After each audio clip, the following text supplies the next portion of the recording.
Bir qatın Peygamber sallallahu aleyhi ve sellem oturup duranlar ashablarımla geltirip bergen, ya Resulullah, men özüm kolumla tikken men şu plaşını dey, üstüne giygen, halatını.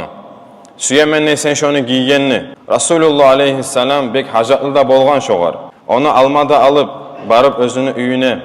Resulullah aleyhisselam onu giygen, eskisin çeçip yanlısın giye. Ondan sonra girip gelgenine yanıdan mecitke Resulullah aleyhisselam'ını görgenine bir ashabası ayta, hey Allah'ın elçisi şunu mağa bersen ne?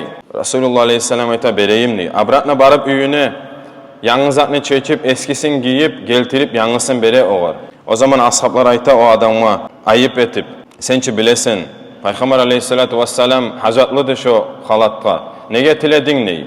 O ayta Allah akçın men şunu tiledim, men ölgenine şoğar çırmasın ne aytıp.